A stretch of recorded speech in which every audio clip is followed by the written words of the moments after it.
अस्सलाम वालेकुम dear friends, कैसे हैं आप सब। उम्मीद करती हूँ कि आप सब खैरियत से होंगे, खुशबाश होंगे और आपसे इल्तिजा है कि मुझे भी अपनी दुआओं में याद रखिएगा। आज मैं आपके साथ क्यूने हेयर रिबॉन्डिंग की वीडियो जो है वो शेयर कर रही हूँ। ये आफ्टर रिज़ल्ट है मेरी क्लाइंट का। इस टाइम हम इनके बालों पे रिबॉन्डिंग कर चुके हैं। इनके बालों पे मतलब इन्होंने हाइड्रोजन यूज़ किया हुआ था और डाई भी लगाया हुआ था बालों में, मतलब कट डाउन टाइप इन्होंने किया हुआ था और मतलब इनके वर्जन हेयर्स नहीं थे। हम इन पे क्यूने की रिबॉन्डिंग जो है वो इस टाइम करने जा रहे हैं। क्यूने की ये किट है इस टाइम मेरे पास। इसमें 2 आपको क्रीम मिलेंगी, रिबॉन्डिंग क्रीम जो है वो मिलेंगी और इसके अलावा इसमें आपको फिक्सिंग बाम और इसके साथ कंडीशनर और कैप्सूल वगैरह क्यूने के जो है वो मिलेंगे। कैप्सूल क्यूने के जो हैं वो आपने मस्ट यूज़ करने हैं। अगर आपके बालों पे मतलब डाई वगैरह लगे हुए हैं, आपके बाल ट्रीटेड हेयर्स हैं आपके, तो आपने कैप्सूल जो है वो मस्ट यूज़ करनी है।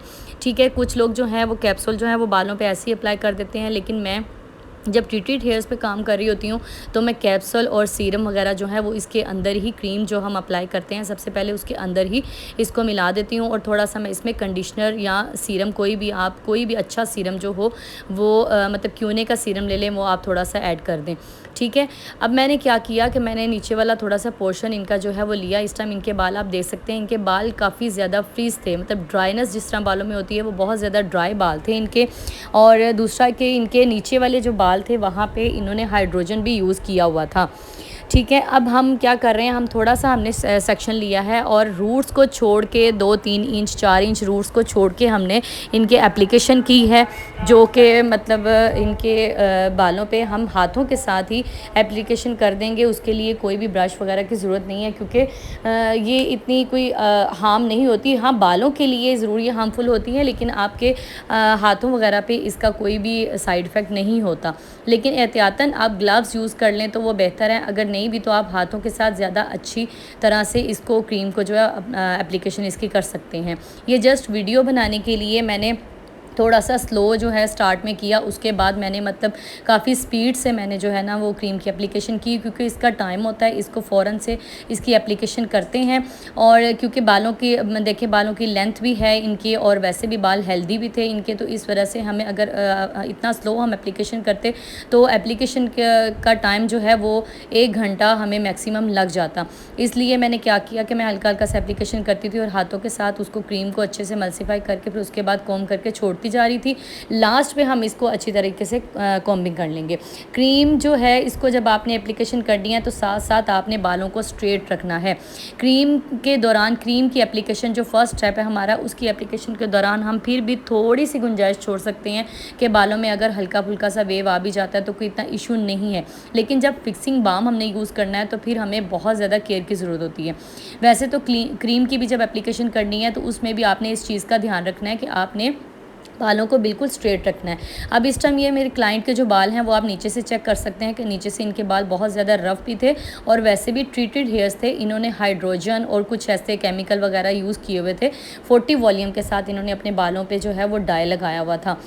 छोटी सी बच्ची थी ये, इनकी कोई एज इतनी ज़्यादा नहीं थी, 15 राउंड अबाउट होगी, लेकिन इन्होंने बस इनको शौक था तो इन्होंने अपने बालों पर इस तरह के मतलब ट्रीटमेंट जो है वो खुद घर में ही जो है ना वो इन्होंने एक्सपेरिमेंट किए हुए थे और बालों को मतलब काफ़ी ज़्यादा इन्होंने डैमेज किया हुआ था।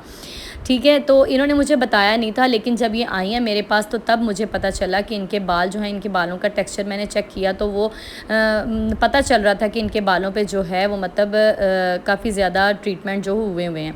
तो फिर इन्होंने बताया आहिस्ता आहिस्ता आहिस्ता आहिस्ता इन्होंने मतलब सारी डिटेल जो है बताई कि मैंने एक दफ़ा हाइड्रोजन भी यूज़ किया था, फिर मैंने केमिकल मतलब जो डाई है वो भी यूज़ किया हुआ है और ब्लीचिंग भी आई थिंक इन्होंने यूज़ की थी, मुझे श्योर नहीं है, लेकिन इन्होंने कुछ इस तरह के 3-4 इश्यूज़ बताए थे। लेकिन क्योंकि इनको मतलब आउट ऑफ कंट्री जाना था तो इन्होंने करवानी भी लाजमी थी, इस वजह से जो है मैंने मतलब इनके ट्रीटमेंट कर दिया, रिबॉन्डिंग कर दी। लेकिन इस तरह के जो ट्रीटेड हेयर्स होते हैं ना, एक तो टाइम होता है मैक्सिमम, आपको कम से कम 2-3 माह का जो है वो गैप डाल के तो फिर आपको बालों पे जो है रिबॉन्डिंग वगैरह करवानी चाहिए। अगर रिबॉन्डिंग करवा चुके हैं तो फिर आपको डाई के लिए जो है वो थोड़ा सा टाइम जो है वो मतलब स्पेस देनी चाहिए। ठीक है, अब इस टाइम बैक वाले जो हमारे बाल हैं वहाँ पे एप्लीकेशन हम कर चुके हैं। आपने सेक्शन देखें इस तरह से बनाने हैं कि एयर टू एयर आपने पार्टीशन कर लेनी है और बैक से आपने एयर टू एयर पार्टीशन करके बैक वाले बालों को वैसे ही छोड़ देना ताकि आपको कॉम्बिंग करने में आसानी हो और बाल बहुत ज़्यादा खिंचे नहीं। ठीक है।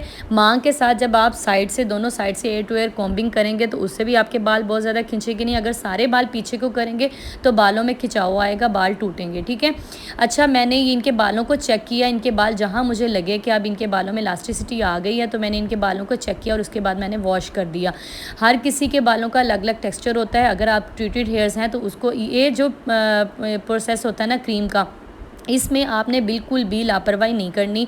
सर पे खड़े हो जाना है आपने और थोड़ी थोड़ी देर के बाद बाल चेक करने हैं। अब ये देखें वॉशिंग के बाद ये हमारा आफ्टर वॉशिंग रिज़ल्ट है। इस टाइम इनके बाल गीले हैं, किसी किस्म का कोई भी स्ट्रेटनर कोई भी चीज़ यूज़ नहीं की और इनके बालों का ये रिज़ल्ट है आफ्टर वॉशिंग, ठीक है। गीले बालों में मैंने आपको इनका रिज़ल्ट दिखाया, आपने जो इनका बिफ़ोर है वो भी देखा था और ये इनका आफ्टर है। अभी मैंने ब्लो ड्राई किया जिसकी वजह से थोड़े से बाल जो हैं वो बाउंसी से हो जाते हैं।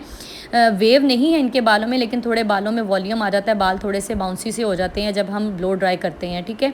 ब्लो ड्राई किया, इनके बालों को मैंने ड्राई किया क्योंकि मुझे एक दिन में 2 रिबॉन्डिंग करनी थी तो टाइम शॉर्ट था, इस वजह से मैंने ब्लो ड्राई करके इनके बालों को ड्राई किया और अब इनके बालों में मैं स्ट्रेटनिंग कर रही हूँ, ठीक है। स्ट्रेटनिंग आपने बिल्कुल बारीक बारीक सेक्शनिंग करनी है बालों की और फिर स्ट्रेट आपने करने हैं बाल, ठीक है।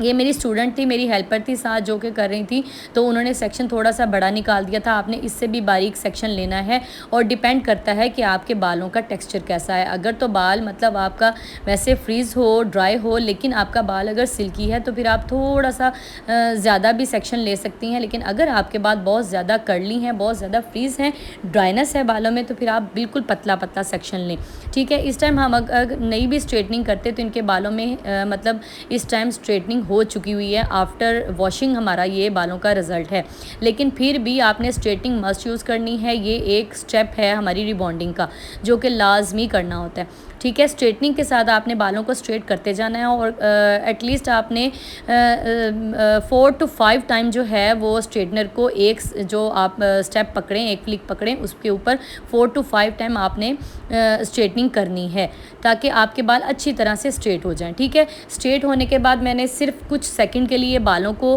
कूल डाउन होने दिया। उसके बाद मैंने बालों पे ये जो सेकंड स्टेप है हमारा, स्टेप नंबर 2 है फिक्सिंग बाम।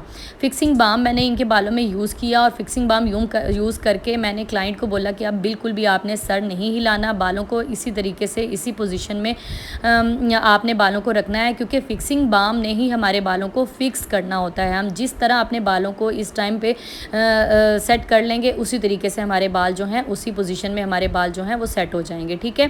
फिक्सिंग बाम को 15 से 20 मिनट मैंने अप्लाई किया, उसके बाद मैंने वॉश कर दिया बालों को। अब इस टाइम देखें ये वॉशिंग के बाद आफ्टर वॉशिंग हमारे बालों का ये रिज़ल्ट है कि इसमें किसी किस्म की कोई वेव नहीं है, कोई भी किसी किस्म का मतलब इसमें बाल नहीं आ रहा। और ये हमने लास्ट पे इनके हल्के से मतलब जो है वो स्ट्रेटनिंग कर दी और ये है हमारा फाइनल रिज़ल्ट। उम्मीद है अच्छी लगी होगी आपको वीडियो। अल्लाह।